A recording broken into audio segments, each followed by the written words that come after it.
나는 전능하신 아버지 하나님 천지의 창조주를 믿습니다. 나는 그의 유일하신 아들 우리 주 예수 그리스도를 믿습니다. 그는 성령으로 잉태되어 동정녀 마리아에게서 나시고 본디오 빌라도에게 고난을 받아 십자가에 못 박혀 죽으시고 장사된 지 사흘 만에 죽은 자 가운데서 다시 살아나셨으며 하늘에 오르시어 전능하신 아버지 하나님 우편에 앉아 계시다가 거기로부터 살아있는 자와 죽은 자를 심판하러 오십니다. 나는 성령을 믿으며 거룩한 공교회와 성도의 교제와 죄를 용서받는 것과 몸의 부활과 영생을 믿습니다. 아멘. 네, 반갑습니다, 여러분. 오늘 저희가 또 한 배를 타고 주님께 멋진 예배를 주님을 찬양하면서 나갈 겁니다. 우리는 항상 주님의 보좌로 나아갈 때 어떻게 나가야 되는지 가끔은 마음이 안 움직일 때가 있습니다. 우리를 구원하신 십자가로 그것을 믿으며 가길 원하며 주님의 십자가의 보혈에 완전하신 사랑을 힘입어서 예배를 드리고 찬양하기 원합니다. 아멘. 주의 보좌로 나아갈 때 주의 보좌로 나아갈 때에 어떻게 나가야 할까? 나를 구원한 주의 십자가 그것을 믿으며 다시 한번 찬양합니다. 주의 보좌로 나갈 때에 주의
주께 맡기니 참된 평안과 위로 내게 주신 주 예수 오직 예수뿐이네.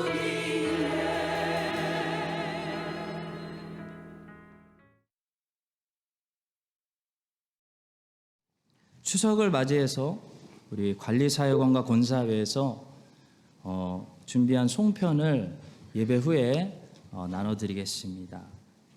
가족별이 아니라 한 명당 하나씩 개별 표장을 준비해 주셨어요. 너무나 해피한 추석이에요. 우리 감사드리고 잘 먹겠습니다. 오늘 추석이고 또 다음 주부터는 3주 연속 주일 저녁에 CD 캠프 연합 모임이 있습니다. 그래서 존칼빈 신학교는 기독교 강의 2권까지 이제 마쳤는데요. 일찍 방학을 하고 CD 캠프 끝나고 또 하도록 하겠습니다. 현재 중고등부 교사 모집하고 있습니다. 3명의 청년 선생님들께서 너무나 쓰러지실까 봐 걱정이에요. 많은 장년들의 지원과 헌신을 부탁드리겠습니다. 다음 주 잊지 마시고요. 다음 주 허부장 모임이 있습니다. 우리 허부장님들 잘하고 계십니다. 우리 다음 주에 모이겠습니다. 우리 초등학교 아이들을 위한 방학 시드 캠프 합니다. 시드 캠프 하는데 비교하지 않아요. 하는데요. 많은 봉사자들이 필요합니다. 지금 저도 액티비티를 하고 우리 목사님들, 교역자들 다 하는데 제가 예를 들어 액티비티를 하면 도와줄 일손들이 필요해서 보조 선생님들 또 공과 공부 교재가 잘 나와 있습니다. 그걸 가지고 아이들 가르쳐 줄 수 있는 담임 선생님들, 장년들도 다 할 수 있습니다. 교재가 다 있어요. 그 다음에 찬양 리더도 지금 없어요. 찬양 율동팀 멤버들, 우리 주바람이 아이들도 지금 한다고 같이 하는데요. 장년들께서 많이 해주셔야 됩니다. 해주셔서 방학 동안에 특별히 우리가 한 마음으로 크라이스처치에 있는 이 약 100명 정도 되는 다음 세대에게 좋은 교재를 가지고 예수님의 말씀 심는 일에 우리 다 같이 우리 함께 봉사해 주시기를 부탁드려요. 다음 주 주일부터 총 모임을 갖습니다. 그래서 지원해 주시고 우리 교역자들에게 말씀해 주시기를 부탁드리겠습니다. 생명의 삶 9월호가 도착했습니다. 큐티 하시는 분들 찾아가시고요. 한울 청년부에서 우리 모든 성도님들을 대상으로 어떤 일이든지 도움이 필요하시면 이렇게 예수님의 제자로 훈련되는 도와주는 그런 사역을 한다고 합니다. 우리 청년들 영어도 되고 힘도 세고 많은 도움을 받으실 수 있을 것 같아요. 그래서 도움이 필요하시면 신청해 주시고 우리 청년부에서 준비한 광고 영상을 잠깐 보도록 하겠습니다.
사무엘상 21장 1절부터 9절 찾으셨으면 우리 한 목소리로 합독하겠습니다. 다윗이 노베 가서 제사장 아히멜렉에게 이르니 아히멜렉이 떨며 다윗을 영접하여 그에게 이르되 어찌하여 내가 홀로 있고 함께하는 자가 아무도 없느냐 하니 다윗이 제사장 아히멜렉에게 이르되 왕이 내게 이를 명령하고 이르시기를 내가 너를 보내는 것과 내게 명령한 일은 아무것도 사람에게 알리지 말라 하시기로 내가 나의 소년들을 이러이러한 곳으로 오라고 말하였나이다. 이제 당신의 수중에 무엇이 있나이까? 떡 5덩이나 무엇이나 있는 대로 내 손에 주소서 하니 제사장이 다윗에게 대답하여 이르되 보통 떡은 내 수중에 없으나 거룩한 떡은 있나니 그 소년들이 여자를 가까이만 하지 아니하였으면 주리라 하는지라. 다윗이 제사장에게 대답하여 이르되 우리가 참으로 3일 동안이나 여자를 가까이 하지 아니하였나이다.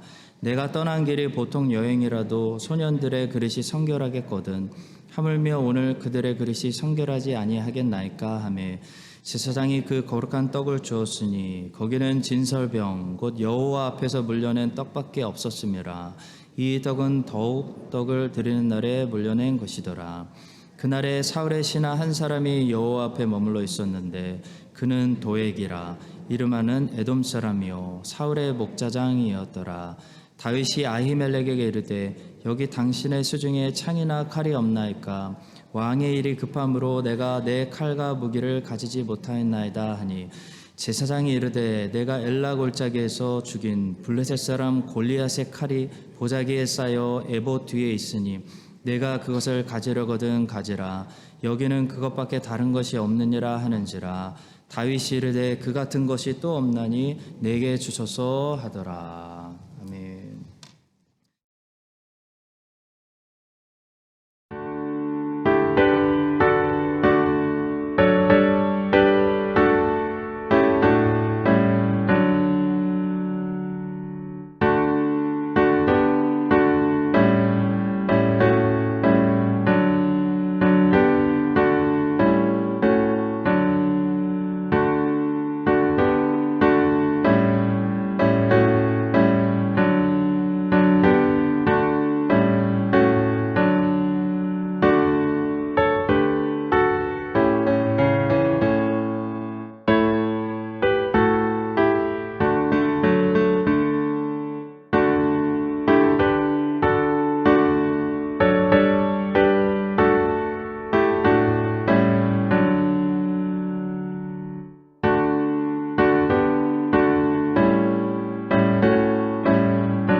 주님께 드릴 것이 참 아름다운 것이 없는데도 매일 올려드릴 수 있는 기쁨의 제단을 우리의 삶에 허락하심을 감사합니다.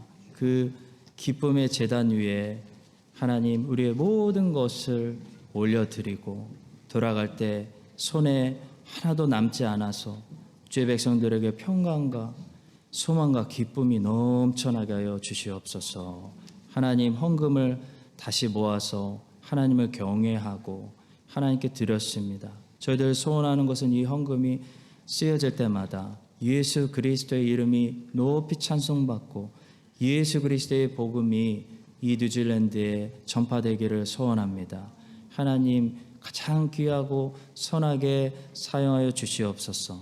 드린 손길, 가정, 형편, 상황 하나님이 다 아시오니 하나님께서 터치하시고 간섭하시고 참견하시고 천사들에게 명하시고 에사의 마음을 바꾸시고 에사의 얼굴에서 하나님 얼굴을 보게 하셔서 하나님 우리 모든 성도님들 근심 걱정 두려움에 사로잡히지 않고 하나님 이 땅에서 잘 살아갈 수 있도록 부족함 없이 채워 주시옵소서. 성가대가 하나님의 이름을 높입니다.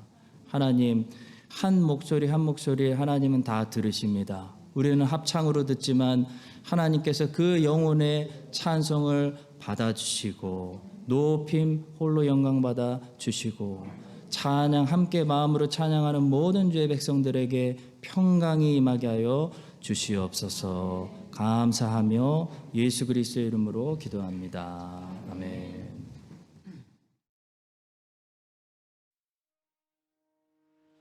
주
오늘은 다윗이 노브로 도망하다라는 제목으로 저는 말씀을 전하겠습니다.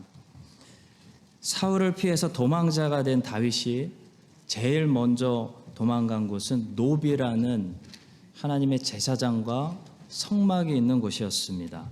원래 성막은 사사시대 350년 동안 실로라는 곳에 있었는데요. 그 실로의 성막이 있었을 때 엘리 제사장의 아들들이 하나님의 언약궤를 전쟁터에 가지고 나갔다가 블레셋 사람들에게 빼앗기는 사건이 일어났습니다.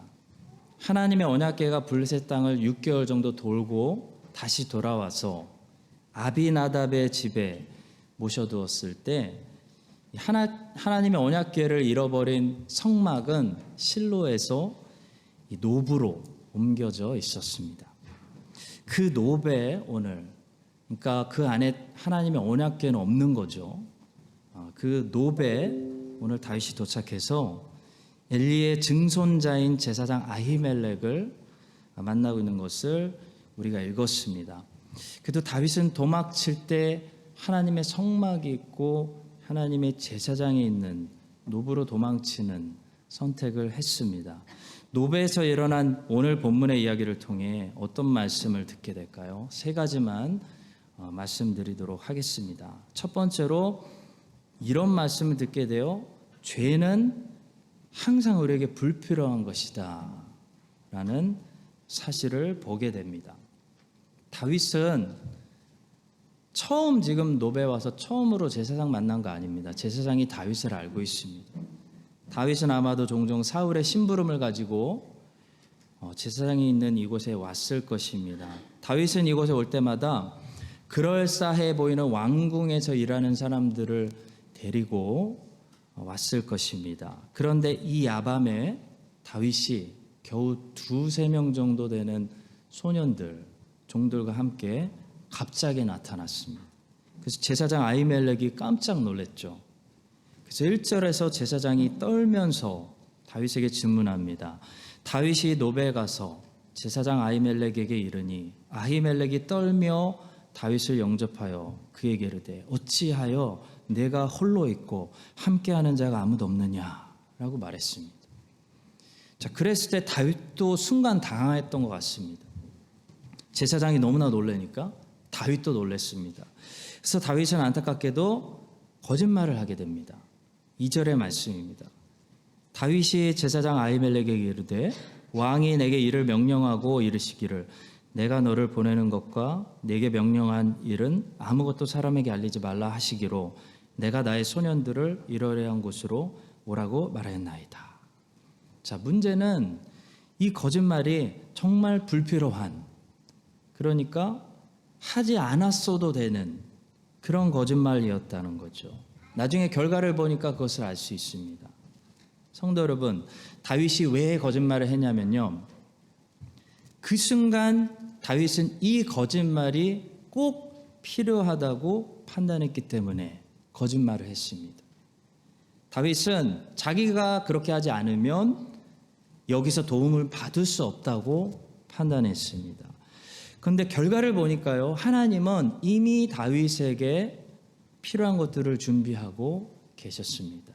하나님은 다윗에게 필요한 빵과 칼을 제사장을 통해서 들고 다윗을 기다리고 있었다는 거죠. 다윗이 굳이 거짓말로 핑계를 대지 않았어도 하나님께서는 제사장을 통해 다윗에게 필요한 빵과 칼을 주셨을 겁니다. 그러니까 다윗의 거짓말은 정말 불필요한 죄였다는 거죠. 그런데 성도 여러분, 우리는 죄를 지으라는 유혹을 받을 때마다 항상 먼저 어떤 소리에 속게 되냐면 이 죄가 지금 우리의 행복과 만족을 위해서 꼭 필요하다라는 거짓말을 듣게 됩니다. 그게 거짓말이라는 거예요. 아담과 하와도 그랬습니다. 아담과 하와는 무엇이 더 필요한 결핍의 상태에 있지 않았습니다.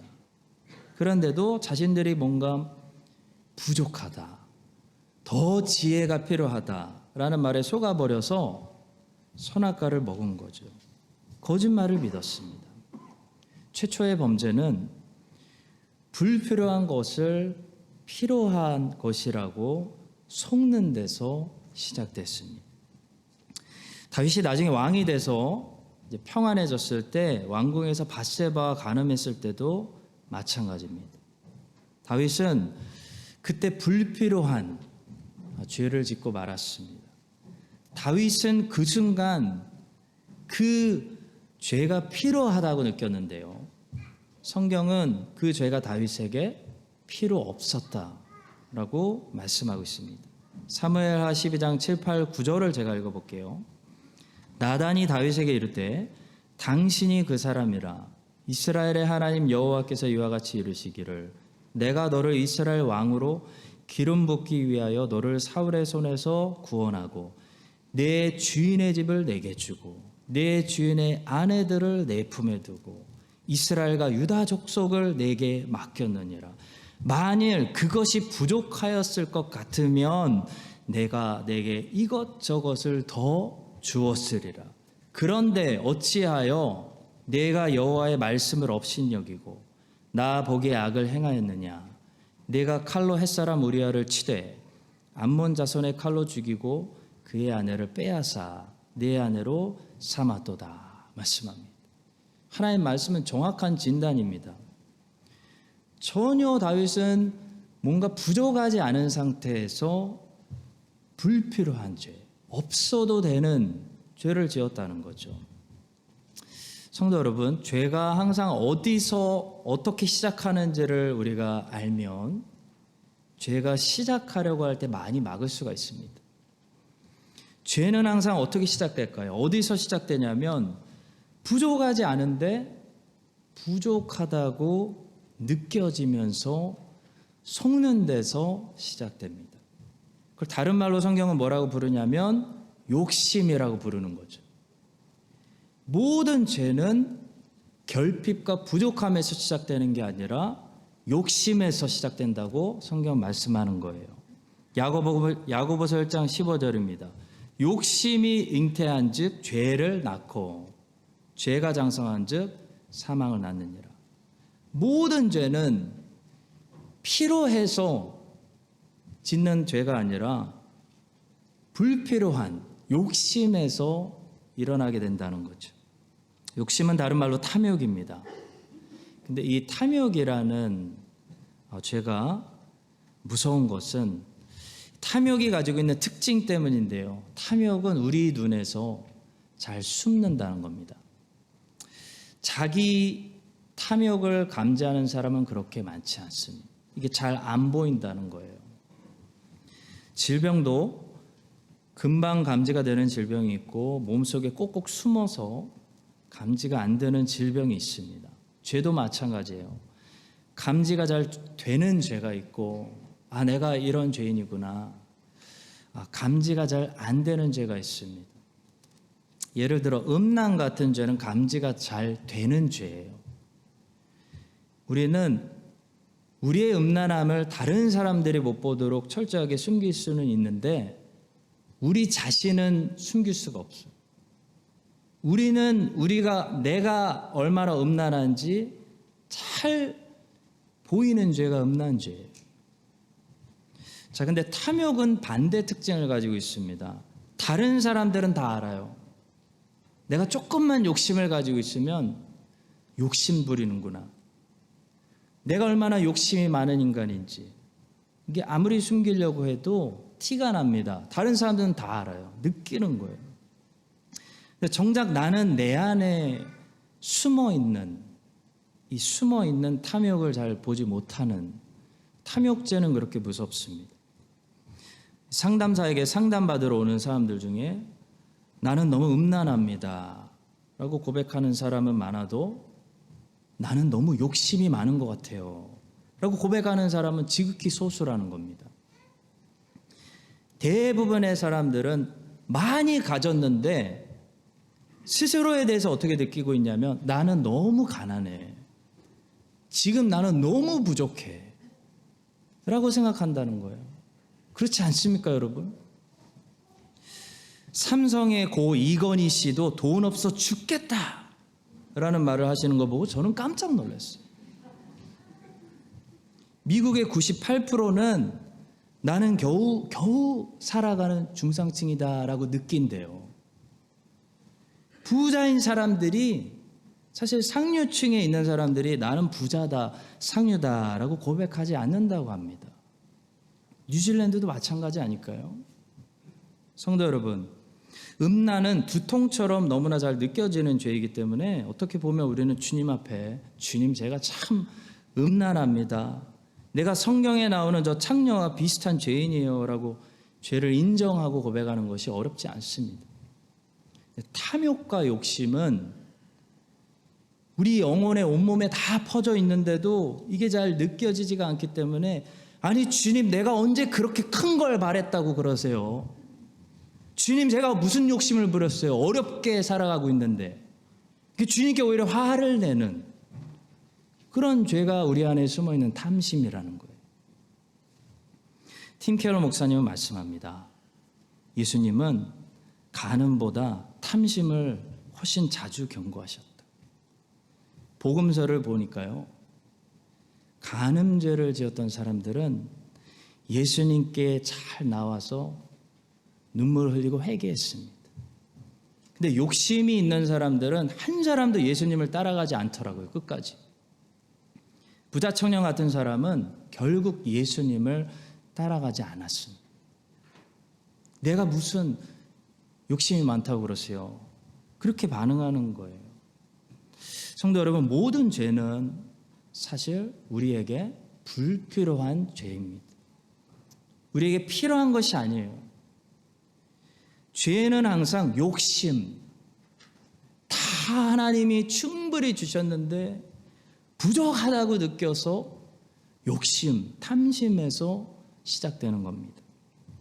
항상 부족하다고 느끼고, 가난하지 않은데도 나는 가난해라고 느끼고, 나는 결핍 가운데 있지 라고 말하는 사람들은요, 그만큼 쉽게 욕심과 탐욕의 유혹에 걸려 넘어지게 되는 겁니다. 자주 걸려 넘어지게 되는 겁니다. 여러분과 저에게 하나님께서 얼마나 많은 것들을 주셨는지, 혹시 물질적으로 조금 부족하다면 영적으로 얼마나 우리가 부자인지 깨달아서 욕심과 탐심의 죄에 불필요하게 쉽게 걸려 넘어지지 않는 그런 여러분과 저의 건강한 영혼들이 되시기를 주님의 이름으로 간절히 축원합니다. 두 번째로, 긍휼이 먼저입니다 라는 사실을 배우게 됩니다. 다윗이 제사장에게 떡 5덩이만 달라고 정확히 구체적으로 구했습니다. 그때 아히멜렉이 보통 떡은 내게 없고 제사장만 먹을 수 있는 거룩한 진설병이 있다라고 해서 다윗에게 나눠줬습니다. 자, 어떻게 보면 율법에서 제사장만 먹을 수 있다고 정한 그 거룩한 떡을요, 제사장이 아무렇지도 않게 다윗에게 주고 있습니다. 다윗도 그것을 받아 먹고 있어요. 이런 모습은, 이 두 사람의 모습은 하나님의 율법을 어기는 것처럼 보입니다. 굉장히 어려운 본문이에요. 그래서 다 찾아봤어요. 굉장히 어려운 본문입니다. 자, 그런데 신약 성경에 보시면 예수님께서 제자들과 안식일에 어느 날 밀밭을 걸어가고 계셨는데, 예수님의 제자들이 배가 고파서 안식일에 밀밭에서 이삭을 잘라 먹었습니다. 그것을 보고 바리새인들이 왜 안식일을 범하냐고 시비를 걸었던 적이 있었습니다. 자, 그때 예수님께서 바리새인들을 향해서 지적하세요. 바리새인들이 왜 틀렸는지, 바리새인들이 뭘 잘못 생각하고 있는지 지적해 주시면서 바로 구약의 이 이야기를 꺼내십니다. 자, 예수님께서 이 다윗과 아히멜렉의 이야기를 말씀하시면서 예수님은 어떻게 말씀하시냐면, 마치 제사장 아히멜렉과 다윗의 행동이 아무 잘못이 없었다는 식으로 말씀하세요. 그들의 행동을 지적하시는 것이 아니고 오히려 아름다운 이야기다, 감동적인 이야기다라고 지지하고 계시는 것을 우리가 분명히 볼 수 있어요. 마태복음 12장 3절과 4절 그리고 5절을 제가 읽어보겠습니다. 예수께서 이르시되 다윗이 자기와 그 함께한 자들이 시장할 때 한 일을 읽지 못하였느냐. 그가 하나님의 전에 들어가서 제사장 외에는 자기나 그 함께한 자들이 먹어서는 안 되는 진설병을 먹지 아니하였느냐. 또 안식일에 제사장들이 성전 안에서 안식을 범하여도 죄가 없음을 너희가 율법에서 읽지 못하였느냐. 오히려 싸우고 계십니다. 예수님께서는 여기서 분명히 제사장 아히멜렉의 행동과 다윗의 행동을 지지하고 감싸고 보호하고 계세요. 자, 그렇다면 제사장 외에는 먹을 수 없다는 이 진설병을 제사장 아히멜렉이 다윗에게 급하게 나눠주고 그냥 먹어. 다윗이 그 거룩한 진설병을 눈물과 함께 감사합니다. 먹었던 이 행동이 어째서 예수님께는 율법을 어김이 되지 않고 오히려 감동적인 아름다운 이야기가 될 수 있을까요? 그 힌트를 바리새인들에게 말씀하시는 예수님의 최종적 결론에서 볼 수가 있습니다. 7절의 말씀입니다. 나는 자비를 원하고 제사를 원하지 아니하노라 하신 뜻을 너희가 알았더라면 무죄한 자를 정죄하지 아니하였으리라. 그러니까 바리새인들의 문제는 뭐였냐면 나는 자비를 원하고 제사를 원하지 아니하노라 라는 뜻을 깨닫지 못했기 때문이라는 거예요. 성도 여러분, 저 뜻이 무슨 뜻인지를 오늘 우리가 깨달아야 됩니다. 그래야 정죄를 안 해요. 무죄한 자를. 자, 바리새인들은 율법을 오해했습니다. 자, 바리새인들은 율법을 마음으로 지키는 법이 아니라 마치 뉴질랜드 법처럼 몸으로만 지키면 되는, 행위로 지키면 되는 법으로 생각했어요. 그래서 그들은 어떤 마음을 가지고 있든지 어떤 동기를 가지고 있든지 내면은 전혀 상관하지 않았습니다. 겉으로 보이는 형식과 의식과 행위만 지키면 하나님의 율법을 이 세상의 법처럼 잘 지킨다고 생각했습니다. 이것이 문제였어요.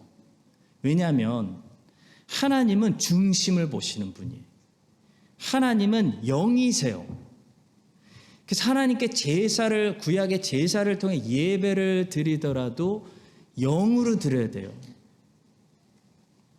그래서 하나님께서 모세를 통해 율법을 주셨을 때 이 하나님의 율법은 사람의 외적인 행위에만 적용되는 계명들이 결코 아니었습니다. 하나님의 율법은 사실 제일 먼저 어디서부터 적용되냐면 사람의 중심, 사람의 마음의 자세, 그 영혼의 상태, 사람의 동기에 처음으로 적용되는 것이 바로 하나님의 말씀이에요. 자, 예를 들어 마음속으로 누군가를 용서하지 않고 미워하고 있습니다. 정죄하고 있어요. 그러면은 겉으로 살인하지 않고 욕하지 않고 때리지 않아도 하나님의 율법이 어떻게 적용되냐면 이미 살인자라고 선포해 버려요. 왜냐하면 마음에 율법이 적용되기 때문입니다. 그래서 모든 하나님의 말씀, 하나님의 율법을 제대로 지키려면 하나님 보실 때 동기부터 바뀌어야 돼요. 영이 거듭나야 돼요. 중생돼야 됩니다. 성령을 받아야 돼요. 그래야 하나님을 향한 뜨거운 사랑과 이웃들을 향한 넘치는 이 긍휼한 마음을 중심에 가지고 제사도 드리고 구제도 하고 바른 율법을 지키는, 안식일도 지키는 그런 계명을 지키는 삶을 살 수 있다는 것입니다. 그래서 순서가 중요한데요. 순서적으로 영혼이 먼저고 영혼이 통해서 흘러나오는 육체 행위가 나중입니다. 중심이 먼저고 행위가 나중이에요. 그래서 긍휼이 먼저고 제사가 나중인 거예요. 하나님을 향한 뜨거운 사랑과 이웃들을 향한 뜨거운 긍휼함이 중심에서 흘러넘치지 못하는 상태에서 드리는 모든 제사는 종교이고, 그 상태에서 행하는 구제는 외식입니다. 외식. 그래서 하나님 바리새인들을 책망하신 겁니다. 회칠한 무덤이다. 안에는 다 썩었는데 겉으로는 아름답게 칠한 거예요. 꾸민 거예요. 외식이라는 겁니다. 자, 성도 여러분, 우리 하나님께서 하시는 일에는 언제나 순서가 있어요. 차례가 중요합니다. 왜냐하면 하나님은 케이오스를 코스모스로 바꾸시는, 무질서, 혼돈을 질서로 바꾸시는 질서의 하나님이시기 때문이에요. 그래서 창세기 1장에 보시면 처음에 혼돈으로 시작하는데 나중에 질서가 잡히고, 그 과정에 하나님이 하시는 일들의 순서가 있어요. 차례가 있습니다. 첫째 날, 둘째 날, 셋째 날. 이 날, 히브리어로 욤이 등장하는데, 욤이라는 단어, 날이라는 단어는 물론 시간적인 개념을 가지고 있습니다. 이것은 분명히 7일 창조예요. 그러나 순서의 개념을 가지고 있어요. 차례의 개념을 가지고 있습니다. 하나님께서 그 많은 천지를 6일 안에 창조하셨다는 것은 무슨 의미가 있는 것이냐면, 하나님의 순서대로, 질서대로 진행되면 시간은 하나님께 전혀 문제가 되지 않는다는 것을 말해주는 거예요. 그래서 6일 안에 모든 것이 깔끔하게 창조되는 겁니다. 중요한 것은 순서입니다. 먼저 빛이 있어야 되고, 물이 나눠져야 되고, 땅이 드러나야 돼요. 하나님의 일은 순서대로만 진행되면 시간은 문제가 되지 않습니다. 하나님께는 하루가 1000년 같은 거예요. 우리는 시간을 중요하게 생각합니다. 우리는 시간 안에서 살고 있기 때문이죠. 긴 시간에 많은 가치를 둡니다. 1년 경력보다 10년 경력을 가지고 있는 사람, 시간으로 판단을 합니다. 그런데 하나님은 시간으로 우리를 판단하지 않으세요. 하나님은 우리가 오랜 시간 동안 하나님을 믿었다는 사실에 감동을 받으시는 분이 아닙니다. 하나님께는 하루가 1000년이에요. 하나님은 시간 밖에 계세요. 하나님께는 하루를 믿어도 우리가 예수님을 어떻게 믿었느냐가 중요한 거예요. 그래서 십자가 위에 강도가 구원받을 수 있는 거예요. 모세가 죽기 전에 마지막으로 모압 땅에서 이스라엘 백성들 모아놓고 고별 설교를 했습니다.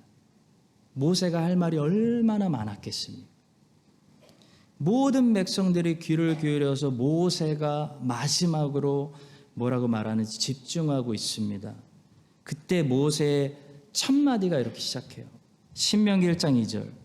호렙산에서 세일산을 지나 가데스 바네아까지 10하루길이었더라. 호렙산은 시내산과 같은 산입니다. 출애굽기, 레위기, 민수기에는 시내산이라고 나오는데요, 신명기에는 호렙산이라고 나옵니다. 호렙산에서 세일산을 지나 가데스 바네아까지 10하루길이었더라가 모세의 첫 마디예요. 모세의 고별 설교의 첫 마디입니다. 가데스 바네아가 어디입니까? 이스라엘 백성들이 가나안 땅으로 입성하려다가 믿음이 없어가지고 그 땅을 악평하다가 하나님께 심판받아서 다시 광야로 거꾸로 돌아가야 했던 그 가나안 땅의 입구가 바로 가데스 바네아입니다. 모세가 마지막 인생 고별 설교를 하고 있는데 왜 이 말부터 하고 있을까요? 성도 여러분, 10하루 걸릴 길 38년 돌아서 왔다. 그런 말씀이에요. 믿음이 있었더라면, 하나님 말씀에 순종했더라면 10하루 만에 시내산에서 가데스반에 도착해서 가나안 땅 쳐들어가고 정복하고 살았을 텐데, 불평하고 원망하고 의심하다가 38년 지났다. 그런 얘기입니다. 이게 모세가 마지막으로 이스라엘 백성들에게 하고 싶었던 고별설교 첫 마디예요. 성도 여러분, 하나님의 일에는 순서가 있기 때문에 아무리 우리가 오래 버텼어도 첫 단추가 채워지지 않으면 두 번째 단추로 갈 수 없는 거예요. 그러나 첫 번째 단추만 채워지면 시간은 하나님께 문제가 되지 않는 거예요. 6일 안에 천지가 창조되는 것입니다.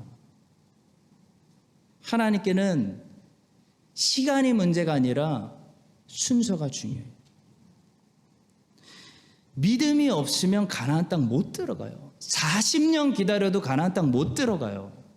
근데 믿음이 있으면 10하루 만에 가나안 땅 들어가는 거예요. 시간이 문제가 아니에요. 먼저 거듭나지 않으면, 이 안이 거듭나지 않으면요, 평생 제사 드려도 의미가 없어요. 그게 종교예요, 그건.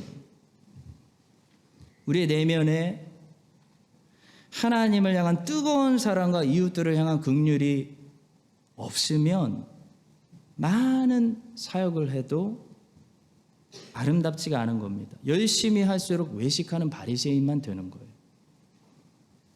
여러분과 제 안에 성령이 충만히 계셔서 먼저 순서적으로 하나님을 향한 뜨거운 사랑을 간직하는 이 다윗의 마음과 불쌍한 그 다윗에게 긍휼한 마음으로 넘치는 긍휼로 거룩한 떡을 주고 있는 이 제사장 아히멜렉의 마음이 있어야 됩니다.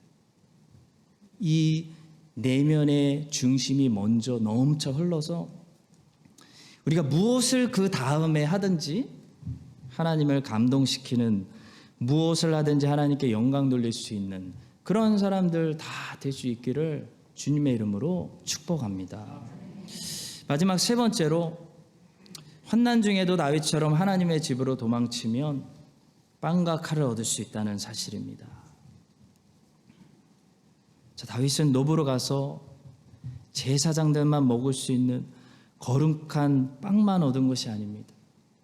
다윗에게는 칼이 필요한데 거기 가서 골리앗의 칼을 얻었습니다. 그보다 더 좋은 칼이 없었습니다. 9절의 말씀입니다. 제사장이 이르되 내가 엘라 골짜기에서 죽인 블레셋 사람 골리앗의 칼이 보자기에 쌓여 에봇 뒤에 있으니 내가 그것을 가지려거든 가지라. 여기는 그것밖에 다른 것이 없느니라 하는지라. 다윗이 이르되 그 같은 것이 또 없나니 내게 주소서. 자, 이 칼이 그날 거기 있었던 것은요, 다윗이 엘라 골짜기에서 하나님의 이름을 위해서 목숨 걸고 싸우고 하나님께 그날 영광 돌리고 감사의 표시로 골리앗의 칼을 여호와의 집에다 봉헌했기 때문입니다. 성도 여러분, 여러분들이 무엇이든지 하나님의 집에 봉헌해 드리는 것들은요, 여러분들의 환난 날에 하나님의 집에서 다시 여러분들에게 충만하게 공급되어질 줄로 믿습니다. 우리가 하나님께 드린 모든 것들은 잃어버리는 것이 아니에요. 늘 하나님께 필요한 대로 다시 돌아온다는 사실을 기억해야 됩니다. 예수님께서 보물을 이 땅에 쌓아두지 말고 하늘에 쌓아두라. 우리가 너무나 잘 아는 말씀이죠. 근데 이 말씀을 자세히 보면요, 우리를 위한 말씀입니다. 주님을 위한 말씀 아니에요. 주님이 보물 달라고, 돈 달라고, 재물 달라고, 나에게 바치라고 하는 말씀 아니에요. 자세히 보셔야 돼요. 너희들이 보물을 땅에 쌓아두면 빼앗기기 때문에, 도둑질 당하기 때문에, 잃어버리기 때문에 잃어버리지 않는 하늘에 쌓아두라.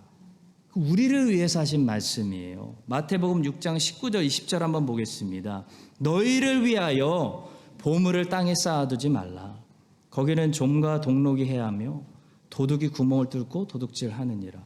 오직 너희를 위하여 보물을 하늘에 쌓아두라. 거기는 좀이나 동록이 해하지 못하며 도둑이 구멍을 뚫지도 못하고 도둑질도 못하느니라. 주님께서는 주님을 위해서 보험을 달라라고 하시는 거 아닙니다. 너희를 위하여 보물을 하늘에 맡겨두라. 가장 안전한 곳에 쌓아두라라는 말씀이에요. 왜냐하면 땅에다 무엇이든지 쌓아두면요, 땅에다 우리가 쌓아두는 모든 것들 결국 어떻게 됩니까? 세월이 가져가요. 건강이 가져가 버려요. 죽음 앞에서 다 도둑 맞는 겁니다. 그래서 말씀하시는 거예요. 도둑 맞지 말아라. 잃어버릴 곳에 쌓아두지 말아라. 그런 말씀입니다. 인생은 간접 경험을 통해서 얼마나 많이 배우느냐가 너무나 중요합니다. 왜냐하면 인생은 짧고 몸은 하나고 시간과 기회는 한정되어 있기 때문이죠. 내가 직접 경험을 통해서 깨달으려고 하면은 인생은 바로 살 수가 없습니다. 너무나 한정적입니다. 인생은 선배들의 말이나 다른 사람들의 경험이나 책을 통해 성경을 통해 이 간접 경험을 통해서 얼마나 많이 배우느냐가 따라서 인생을 살아가는 지혜가 달라집니다. 자, 그런 차원에서 우리에게 간접 경험을 통해 인생의 비밀을 알려주는, 인생 전체의 키를 주는 보화 같은 성경이 있는데요, 바로 솔로몬의 지혜서입니다. 그래서 지혜서라고 부르는 거예요. 잠언과 전도서 같은 성경은요, 솔로몬의 간접 경험입니다. 간접 경험을 통해서 여러분과 제가 경험해 보지 않아도 많은 것을 단시간에 배우고 깨달아서 인생을 지혜롭게 살 수 있게 해주는 보물 같은 말씀들로 가득 차 있기 때문에, 특히 이제 앞으로 인생을 본격적으로 살아가야 되는 우리 젊은이들에게, 청년들에게 인생의 깊은 깨달음을 주고 방향을 제시하는 젊은이들에게 특히 호소하고 있는 그런 책입니다. 그래서 잠언은 자주 그렇게 말씀하는 거죠. 내 아들아, 내 아비의 훈계를 버리지 말아라 라는 말씀이에요. 나는 이렇게 살았는데 너는 그렇게 살지 말아라. 아버지의 마음으로 훈계하는 거예요. 근데 미련한 자식들은 아비의 훈계를 듣지 않습니다. 자기도 아버지처럼 다 경험해보고 깨닫는 거예요. 너무 늦는 거죠. 내 아들아, 내 아비의 훈계를 들으라. 무슨 말씀이요? 솔로몬이 이렇게 얘기하는 거죠. 내가 이스라엘의 왕이 돼서, 내가 고대 왕이 돼서 내 마음이 원하는 것, 인간이 원하는 것을 금하지 않고 다 해봤다. 다 해봤다. 근데 그 마지막이 허망하더라. 바람을 잡는 일 같이 내 손에서 다 빠져나가더라. 재물도 많이 쌓아놓고 일도 많이 하고 월드컵, 올림픽, 드라마 뭐 다 했는데, 다 쌓아놨는데 바람처럼 날아가더라. 나는 그렇게 세월을 많이 낭비하고 다 해보고 나서 끝에 깨달았지만, 내 아들아, 너는 지금 깨닫고 지금부터 하나님을 경외하고 살아라. 너는 나처럼 인생 다 살고 끝에 깨닫지 말고 내 말 듣고 내 간접 경험을 통해서 배워라. 그런 말씀입니다. 잠언 1장 7절과 8절이에요. 여호와를 경외하는 것이 지식의 근본이거늘 미련한 자는 지혜와 훈계를 멸시하느니라. 내 아들아, 내 아비의 훈계를 들으며 내 어미의 법을 떠나지 말라. 전도서 1장 12절부터 14절입니다. 나 전도자는 예루살렘에서 이스라엘 왕이 되어 마음을 다하며 지혜를 써서 하늘 아래서 행하는 모든 일을 연구하며 살핀즉 최종 결론, 이는 괴로운 것이니 하나님이 인생들에게 주사 수고하게 하신 것이라. 내가 해 아래서 행하는 모든 일을 보았노라. 보라, 최종 결론, 모두 다 헛되어 바람을 잡으려는 것이로다. 바람을 계속 잡으려고 하다가 인생 끝내시겠습니까? 사랑하는 성도 여러분, 다 살고 나서 그때 이 말씀이 공감이 되기 시작하면 이미 늦은 거예요. 지금 말씀을 통해 배우고 인생을 바르게 살아야 됩니다. 이 땅에 보물을 쌓아두면요, 그 보물이 열심히 쌓았는데 다시 돌아오지 않아요. 다 누군가가 다른 사람이 가져가는 거예요. 바람처럼 손에서 미끄러져 나갑니다. 환난 날에 나를 지켜주지 못합니다.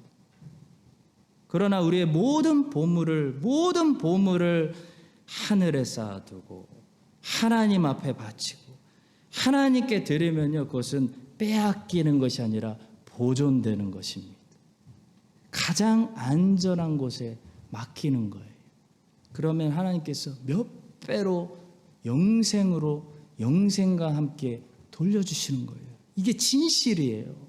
이 사실을 지금 깨닫고 앞으로 남은 인생을 다윗처럼 우리 모두가 주의 영광을 위해서 무엇을 하든지 먹든지 마시든지 일하든지 자든지 주의 영광을 위해서 살아갈 때, 주님 앞에다가 쌓아놓을 때 우리의 보물을 빼앗기지 않고 잃어버리지 않고 영생에서 우리 모두에게 갚아주시며 우리가 함께 기뻐할 수 있는 여러분과 저의 인생이 되기를 예수 그리스도의 이름으로 간절히 축복합니다.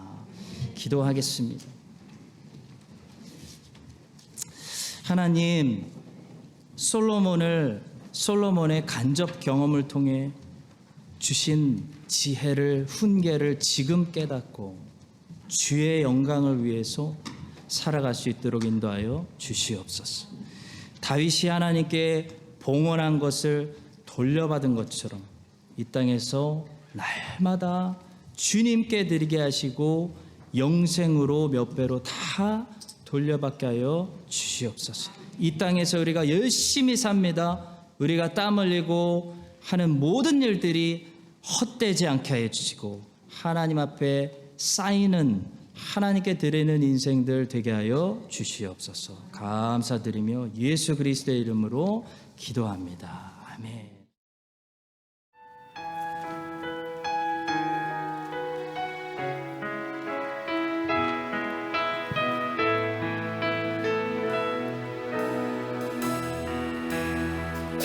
Just let me say how much I love you.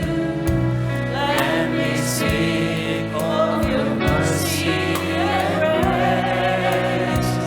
Just let me live in the shadow of your beauty. Let me see you face to face. And in all the shade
구주와 친구가 되시는 예수 그리스도의 은혜와 하나님 아버지의 변치 않는 사랑과 성령님의 세임 주시고 위로해 주시는 역사하심이 오늘 말씀을 듣고 새롭게 시작하는 한 주도 하나님의 영광 위에 살아가기로 결단하는 모든 주의 백성들 위해 이제부터 영원까지 함께 하시기를 간절히 축원드립니다.